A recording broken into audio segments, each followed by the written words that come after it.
Mike, we kick off our conversation this week focused on future Irish running backs. On October 1st, Notre Dame had two running backs in the class of 2025, and now both have decommitted. Now they've added a running back since as well.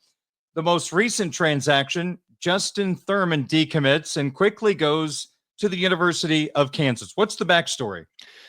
Well, the really interesting thing is that October 1st, I mean, these guys were both committed to Notre Dame for a year plus. Thurman committed to Notre Dame August of 2023, and then about a month and a half later, the day of the Ohio State game, Daniel Anderson committed to the Fighting Irish. And these were both guys that running backs coach Deland McCullough evaluated in person at prospect camps that June. Anderson was at Irish Invasion, came into the day with an offer from Long Island. Yeah, they have a football team. And he gets Notre Dame. 3 months later, commits to the Irish. He also picked up Mississippi State, Tennessee, and Colorado before ultimately pledging to the Irish. Anderson, I mean, I remember Blue and Gold's Kyle Kelly, who does a really good job with our commit tracker article, which does like the stats and stuff throughout these prospects who are committed to Notre Dame, you know, how they're looking in their season. And one headline Kyle did was career day for Daniel Anderson. It was like 96 rushing yards in a single game. Not trying to knock Daniel Anderson, but, you know, Notre Dame really did, for the lack of a better term, like parted ways with both of these prospects. And it sucks. It really does. It's not like fair to the kids. You know, you took these guys' commitments, and Notre Dame, again, for the lack of a better term, did part ways. And that's just bluntly what happened, Darren. So Thurman, glad to see, landed on his feet with Kansas. And Anderson has not announced any commitment yet. I'm just looking on his Twitter profile to see some of the schools he announced or offers from. Miami of Ohio,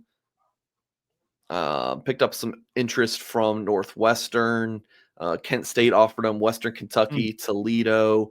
So Daniel Anderson might be headed more towards the group of five. But so Notre Dame, both of those guys who are committed to the Irish are no longer, but then they did get a commitment from Nolan James, flipping him from Boston College. I mean, Thurman and Anderson, such amazing kids, good upside for the next level. Thurman, I think, as of like last week, had 400 rushing yards as a senior. Anderson has battled injuries throughout his career. Meanwhile, Nolan James at the high school level has around 4,000 career rushing yards, and then add in 1,000 receiving yards. So Nolan James, highly competitive ball that he plays in New Jersey, big time prospect at the high school level, just in terms of those stats, and then has gotten a little rankings bump too. He was around like the number 1,000 player in the country. Now he's in the top 600 nationally. Number 47 running back in the country, according to the On3 Industry ranking, and that will continue to climb before signing day. So that's the Notre Dame running back recruiting update, Darren. Notre Dame had those two early running back commits. Neither are committed.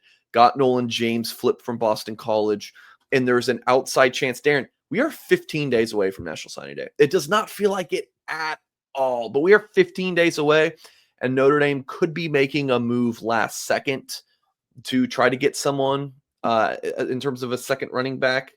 My guess right now is they won't end up with someone to pair with Nolan James, but it's still possible.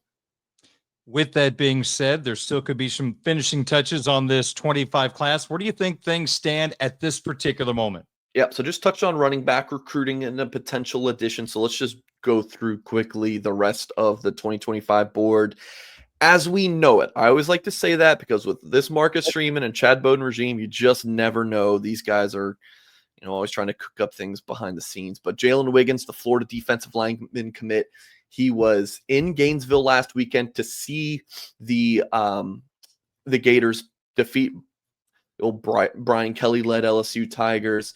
So I think Jalen Wiggins, after seeing that game, and I believe he's going back to Florida this weekend or next weekend, whenever their next home game is. I feel like the Gators have some momentum with these visits. I think Notre Dame had it after his official visit there for the FSU game.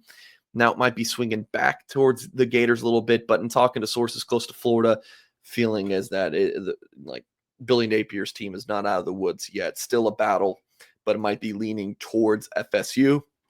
On the other side of that Florida LSU game was the Tigers losing, and Derek Meadows is a wide receiver commit there. And the buzz with Derek Meadows continues to be that Notre Dame's got a good chance. And this recruitment, I wrote about this at Blue and Gold on Monday. This recruitment feels momentum based with some of these results, like Notre Dame's trending on the field, going to host a game. LSU now at 4 losses. So I would lean Notre Dame for Derek Meadows, but he's also expected to be at LSU at the end of the month, which is just days before National Signing Day. It's so interesting, Darren. I've been covering recruiting for coming up on 12 years, and just being able to go to a game on like November 30th and then signing day is like 4 days later, just seems 5 days later. Saturday, 4 days, I think. Saturday and Monday, Wednesday. It's just so strange, but that's the case. You got Antoine Parham's committed to Tulane, a wide receiver.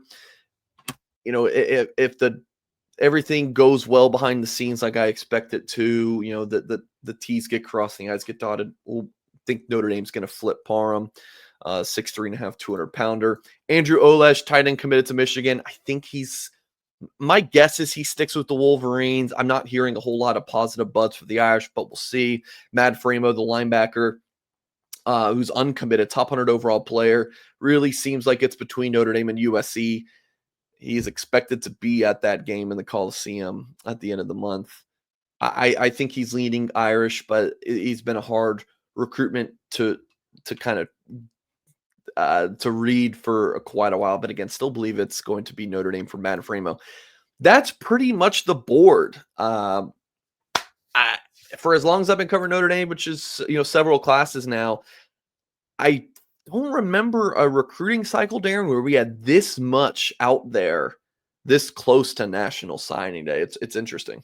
They got off to such a fast start in the 25 cycle, just getting prospect after prospect. But this is a new regime. They are still looking to add talent even late in the process. And it's really interesting, your analysis, to see all the great players still on the board. I will double down myself. And I know we're in agreement here. Every game that goes by, Notre Dame needs Derek Meadows because they don't have a Derek Meadows on this roster. They want to be a national championship contender. You look at the great players at all position groups on this current roster and looking ahead to next year, to me, Mike, there's still a hole for that major player at wide receiver. And I look at Alabama, I look at Ohio State with their freshman wide receivers dominating. I don't know if Meadows can do that. You can maybe answer that better than I can, but there just needs to be an infusion of new talent at the wide receiver position. And I think it starts with Meadows. Yeah, and we talked about that last week. Like, I think Meadows is the most important guy left on the board for Notre Dame for what you just talked about. And could he play early? He can. Like, I think there's a lot that's overblown about his stats. Like, Bishop Gorman absolutely dominates everyone. The games are over, like, at halftime. It's like 49-0 at halftime. He still leads his team. It's not like he's the third leading receiver on his team. Like, no, he leads his team. Last time I checked, in all categories. Like, they just don't throw the ball a ton, and they don't need to. These games are over at halftime. You mentioned the early commitments thing. Oh, and they have commitments late. Do you want to know why, Darren? I'd love to know. 7 decommitments in this cycle, right? You have 2 running backs leave the class. Nate Roberts, tight end, decommits. Wide receiver Sean Terry, decommit. Edge CJ May, decommits. Quarterback Deuce Knight, decommits. Safety Evan Taylor, decommits. So when you have all these guys leave the class for one reason or another, right, you're going to replace them. So that is definitely a part of this discussion. They are signing a little bit of a bigger class than usual. But still, like, this discussion we are having is in large part due to Notre Dame moving on from some guys, and then they did land a lot of early commitments, right? They push early for these kids, right? Nate Roberts committed really early, decommits. Sean Terry kind of came out of the blue very early this year. Decommit CJ May, Deuce Knight, kind of pushed to commit in the fall last year. Decommit. So that's part of the reason why we're seeing less early commitments in this 2026 cycle. They have 3, okay, but I feel like this time last year for 25, and I would have to look this up later, they probably had like 7. So you're seeing a little bit less of that.